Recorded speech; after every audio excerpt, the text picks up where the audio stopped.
I will do my best to not give any spoilers out in this video. I will do my best. You've been warned. I also want to point out that some of the things that might be in these news stories, while not necessarily spoilers, may give you some insight into the structure of the movie. You may not want to know any of this. Some of the things I'm going to say are not, necessarily spoilers, but you still may not want to know them. To put it simply, I'm not going to mention anything story-wise, but explaining certain things about certain characters may result in you being like, oh, now I expect something to happen. So the other day, when I tweeted this out, I went and saw Avengers Endgame. Amazing. Absolutely amazing. A bunch of things that I thought were going to happen happened, and I laughed when they happened, and a bunch of things, you don't expect to happen. So I'm being vague here. But one thing I did tweet out, not a spoiler, but again, I'm going to say it one more time. There may be information you don't want to know, so turn back now, lest you be, have your experience ruined. Plot holes. Plot holes galore! Some of the most plot holes I've ever seen in a movie. A plot hole, it's maybe plot hole isn't the right way to describe it, but essentially, there are inconsistencies in the mechanics of the movie. They describe things that don't happen that way, and some things don't make sense. But outside of all of that, what I really want to talk about is the politics around what's going on in the movie. This is not a review video, okay? Avengers Endgame set to shatter box office records with $850 million. But outrage is already forming because it's emerged. Karen Gillan, Nebula, has 3 times more screen time than Brie Larson's Captain Marvel. And heavens, the real battle of the Avengers. How male superheroes in new £694 million Endgame movie enjoy 3 times more screen time than female characters. So, the faux outrage is upon us. They're angry that the long-standing characters here's a shot of all the amount of screen time. They're angry because Tony Stark, Thor, Captain America, white men enjoy substantially more screen time than many of the other characters. We can see that Hawkeye is 37 minutes, Black Widow is 33 minutes. Ant-Man has more screen time than Black Widow. We can see Valkyrie has very little. But interestingly, and this is really awesome, Nebula has 41 minutes. And I just want to say Nebula was absolutely fantastic. Karen Gillan is incredible. I stand by my decision, by my opinion, that Brie Larson was horribly miscast for this role. And I don't think this is clear, right?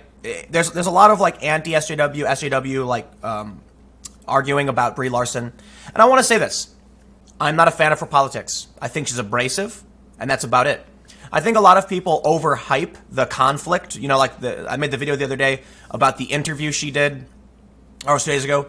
She did an interview where she was trying to be like silly and they weren't really into it. And I think people read too much into it. I'm sure, because I've been in situations where I've had people, I've seen like videos, how do I describe this? There have been people who smack talk me, who make up ridiculous things, and one person tried claiming, it was like a prominent activist, that I was autistic because of an interaction I had with another activist. They said, wow, look at how he's responding. And I'm just like, you are really, really projecting here. So here's the thing.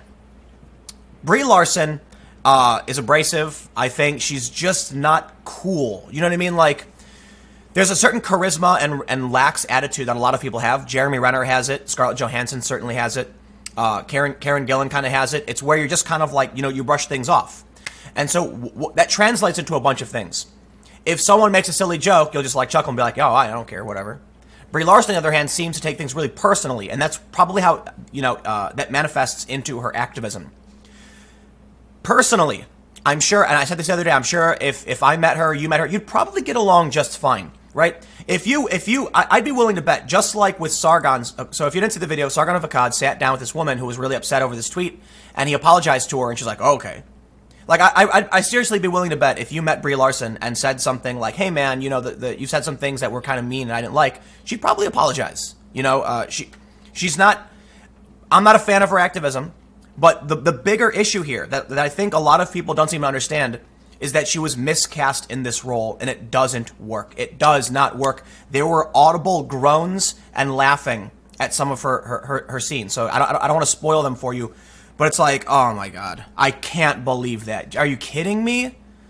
But the movie was really, really good. So there was a oh, this is a fantastic shot. This is really cool because these are all like that people that are actually in it, the characters that are actually in it, and then you know, because of the snap. I don't want to give anything away. We're getting dangerously close. There were a bunch of fan servicey moments. It was overall pretty awesome. Admittedly, movie doesn't really make sense. I think Infinity War was probably better in a lot of ways, a lot of ways. But ultimately, I think the goal of this movie is just to let you know it's over. And it really is over. So, I gotta say this. When I left the theater the other day, I was so excited. My adrenaline was going the whole time. It was really, really awesome. Some characters got played dirty. I definitely think so. And seeing the, you know, Captain Marvel definitely better in this movie than she was in Captain Marvel standalone, and that's because you got the Russos, and the Russos are fantastic. So with good directing, she actually is all right, but the writing was just like, I see what they're trying to do, and I really feel like the MCU is just straight up done. Now, Doctor Strange 2, Guardians 3, Spider-Man Far From Home, these things are all coming out, but none of it will make sense anymore. Okay, so this movie, due to plot holes, and the writing, I think means the next phase will literally not make sense. I'd almost assume that they might actually reboot the universe in some capacity. Because one of the things I pointed out yesterday is, in my opinion, the reason the Marvel Cinematic Universe worked so well is that it started at the ground level, right? The Hulk, kind of, but Iron Man. Iron Man was a dude, there weren't superheroes all over the place, and then he built some armor, and he fought terrorists, right? So it was, and then he fought an industrialist who built another set of armor and stole his technology. That was very self-contained and on Earth, and you could be like, oh, that's interesting. It graduates from there. Thor got a little kooky, right? Thor is where it gets a little kooky, but here's the important thing. He became mortal, he was weak, so it was a fish out of water story that mostly took place on Earth with human characters who are scientists. Captain America on Earth. Very small level things. What we've seen with Endgame just is so ridiculous. They've quite literally, like, again, seriously, universe-breaking plot holes, continuity errors, and it's like, I kind of felt this way before going into the movie, right? So I made the video yesterday, and I was like, I'm going to go see the movie, and here's what I think's going to happen. I was right. The MCU after this, in my opinion, makes literally no sense. And I have no idea how they're actually going to do it. I don't. They've said that Spider-Man Far From Home is the end of Phase 3, so I'm wondering if Phase 4 will be a kind of universal reboot in some capacity. In the comics, I'm not the biggest comic fan, but there have been some instances where over time, the universe has become so ridiculous and convoluted and nonsensical because they keep adding and adding to it that they had to collapse these things. I think, again, forgive me for not being the biggest fan of the comic book directly, but like House of M, if you're not familiar, basically in the X-Men universe, there were just too many heroes, so they did the storyline where Scarlet Witch, like, you know, takes everyone's powers away. It's been like a decade since I've read this stuff, so again, like, it's actually, I think, been like, I don't know when House of M came out, but I'm pretty sure it was a really, really long time ago, because I was reading these when I was like 12 or 13 or 14. So, what else should I point out? I don't want to, man, there's so much I want to say, but I'm going to wait a few days before I get into it. I think first, we'll talk about this article. I think the outrage is fake. I don't think anyone really cares about the screen time. I was really, really happy to see that Nebula got substantially more screen time than Captain Marvel. Captain Marvel was definitely shoehorned in. She was totally miscast, as I've stated time and time again. There are a bunch of people that they could have brought in that would have made more sense. Her appearances in the film, in my opinion, make no sense. I feel like the goal is they need to set her up for the next movies. But listen, and this will be a direct criticism of the Captain Marvel film. I don't want to give anything away again for what's happening in Endgame. Thor, super powerful, a god. But in the first Thor movie, he loses his powers and becomes weak, and he sacrifices himself, and that makes him worthy, and he gets his hammer back, and then his armor comes back on, and he gets his powers back. The story of Thor was of an arrogant, all-powerful being, and he loses his powers. The story of Captain America, scrawny, weak guy who was going to fight you all day, and then he was chosen because of his character to get the super soldier serum. Iron Man, blown up by his own weapon, right? A weakness. That's what we see from the big three. That's what they call them, the big three. A weakness. The Hulk, his weakness. He can't control his transformations, and he hurts his own friends. Black Widow's got trauma. She was sterilized, and she was saved by Hawkeye. Hawkeye doesn't have as much character development, in my opinion, throughout the MCU. Ant-Man has his daughter. Everybody has a weakness. They're strong in some areas. They're weak in other areas. Captain Marvel is one of the poorest written characters I've ever seen. She's intelligent, completely invincible. She can breathe in outer space. Like, I have no idea what's going on. It's like literally she's just... Brie Larson was like... Here's how I imagine it.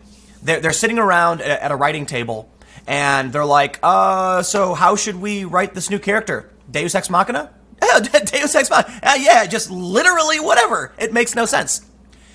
Listen, Valkyrie, her story. She was part of the Valkyrie, and they got bested. The legendary Valkyrie were bested by Hela. Nebula is twisted and tormented. Wong is cool. He's just a monk, but he's a master of the mystic arts, not the most powerful. Rocket, they have character flaws, right? Because a perfect character makes no sense.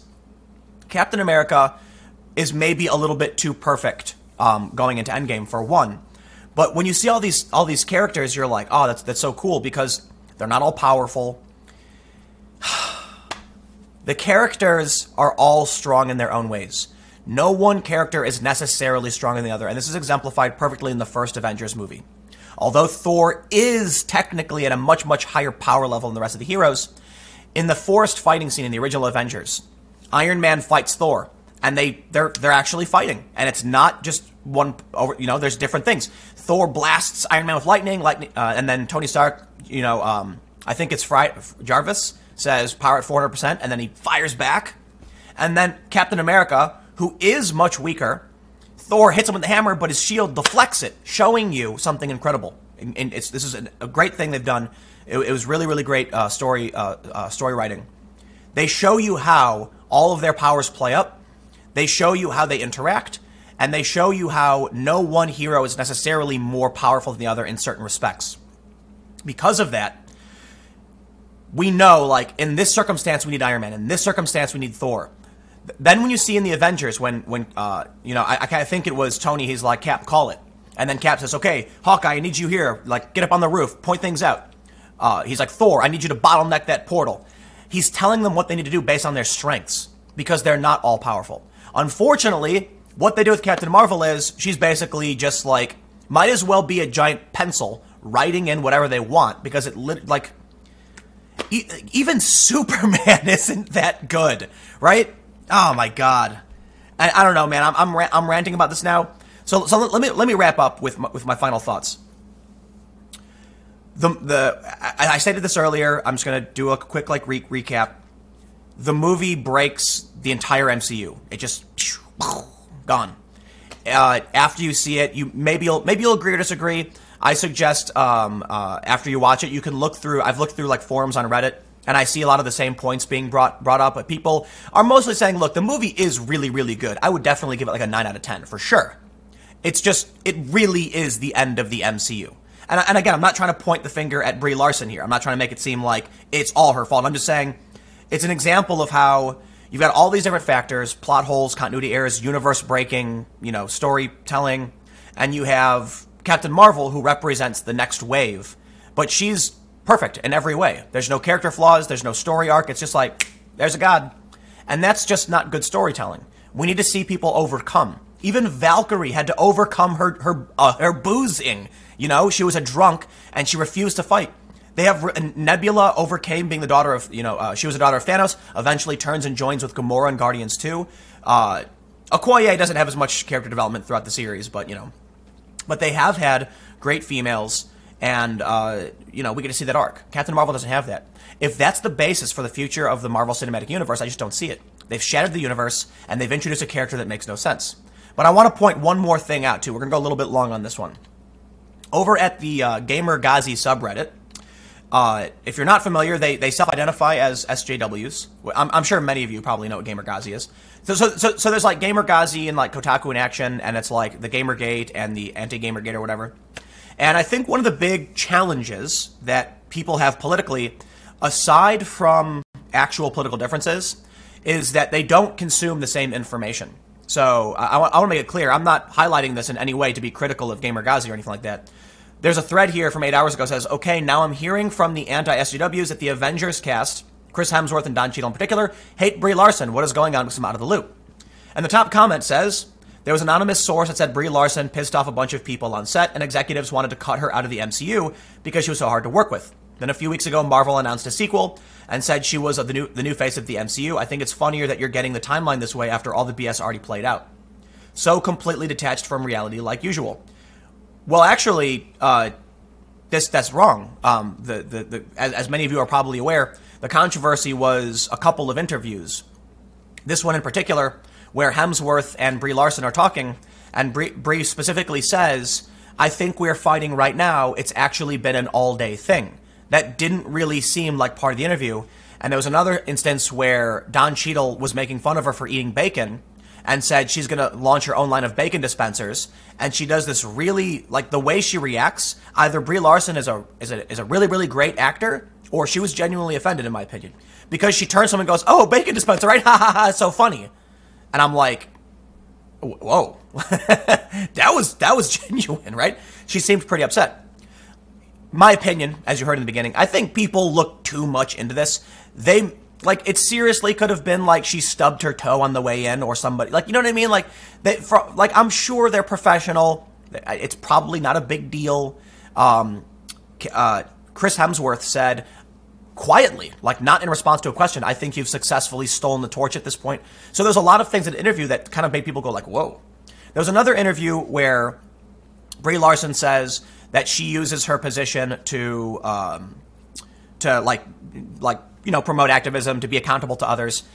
And then Jeremy Renner says, I don't do that. I'm accountable to myself and I don't use my celebrity in that way. And a lot of people took that to be like, oh, Chris, or Jeremy Renner is, slams, look at this, wow. And I'm like, nah, you're reading too much into it. So the reason I bring this up is I do peruse various left and right platforms. And it's really funny when people talk about how, like, Tim, you're in a bubble. And it's like, dude, I try really hard. I read r/anarchism. I read 4chan. I read Gamer Ghazi. I read the Gamergate stuff. I read mostly left-wing news sites. And I follow a mix of people because I'm trying to see what, people are talking about. And they definitely do bring these points correctly. Like, they do mention the interview. Cracking jokes, having fun like they always do. They say, Brie is making some kind of joke and is rubbing her elbows against Don in a friendly manner. He responds with, don't touch me, I told you about the touching, with a serious expression. They say, out of context, it might seem odd as if they don't like each other, but for anyone who understands social interactions and social cues, that's just part of their routine. To no one's surprise, alt-right idiots lack those social skills or willingly ignore them and use this as confirmation for this myth that everyone hates Brie Larson. Same thing with the Tom Cruise comment from Chris, all nonsense, basically. I half agree with that. And this is what we see when we're dealing with culture war issues. I think they're guilty of the exact same thing they're accusing the antis of. Like, I'm sure they don't really know Brie Larson that well, nor do they care. So it's like a really half-assed attempt at, like, poking fun at each other that doesn't play well. And it's probably some genuine annoyance. To say outright that they all hate Brie Larson, or to be like, oh, it was a joke, you are alt-right, you're an idiot. It's like, no, dude, look, first of all, as the saying goes, every joke has its truth. Watch the interview. Yeah, it does seem there's some tension there. I think it's not that big a deal. Like, it's one interview. For all we know, something happened and made one of them angry, and then, they have this one moment. I just don't think it's that big of a deal. But of course, people are going to play it up. And ultimately, the point I want to bring up with this is, I said I was going to make one more point, and I went on for like at 20 minutes now, but I'm going to truly end right now and say this. It's important that, if you really want to understand this, you might actually have to watch people you disagree with. I absolutely watch YouTubers on the left. I watch David Pakman. I sometimes watch Sam Cedar. Not all the time. I watch some Jimmy Dore, and I watch ContraPoint. I basically watch everything from ContraPoints. I read Gamer Ghazi. I sometimes read the Gamergate subreddit, as many people in that subreddit probably have realized. I have commented in Gamergazi before, I think, but it's probably more hostile to me because, you know, but I will say this too. There actually was a post. I think someone in Gamergazi was like praising me, saying that like that, you know, they don't agree with me, but I'm at least not that bad or something like that. I don't know, whatever. But I do read everything. And I think it's important to try and, you know, mix up your viewing habits, because we can see here that this person posting is genuinely not understanding why there's hate. And you'll see a bunch of tribalists jump in and say it's nonsense, ignore it. It's like, no. There really are some good points you should consider in why people are upset with Captain Marvel. There were some people that were posting my videos where I criticized Captain Marvel and acting like I was lying about my opinions in the movie. And it's like, dude, watch my videos, man. My opinions are tepid. It's like me going, you know, I like, look, what did I say in this video, right? I said, you probably would get along with Brie Larson in person. She'd probably apologize for being offensive in any way, and she'd probably have a smile on her face the whole time. You'd probably be fine. It's like most people, these interactions, we kind of like make up what we think is going to happen. My opinions are tepid. Yes, I think Captain Marvel is bad. I think she's written poorly. I don't think it reflects on Brie Larson's acting abilities. I think she's fantastic, actually. I thought she was great in Scott Pilgrim. I don't like her activism. That's fine. I don't like Chris Evans' activism. Actually, I take that back. I really didn't like it until he announced this thing where he's trying to bring people together. They apparently don't like it. I don't want to smear all of them, but there's a lot of people on the left who don't like that Chris Evans is trying to bring everyone together. I don't like Don Cheadle's activism. I don't like Mark Ruffalo's activism. And I made a video saying they deserve the same criticism that Brie Larson gets. But of course, tribalists don't actually watch the content. They look at the title, and if the title is pointed in any direction, they assume the worst about you. So if I quite literally made a video called Elizabeth Warren proposes student loan, you know, payoff plan, $50,000 free, and they screenshot that acting like I oppose that. I'm like, what are you talking about? I'm not in favor of Elizabeth Warren's plan, but the whole video was me saying we need to do something. It's mind-boggling. Anyway, this is a weird video. I'm gonna wrap it up here. Thanks for hanging out. Stick around. I got another video coming up at 1 p.m. I will see you then.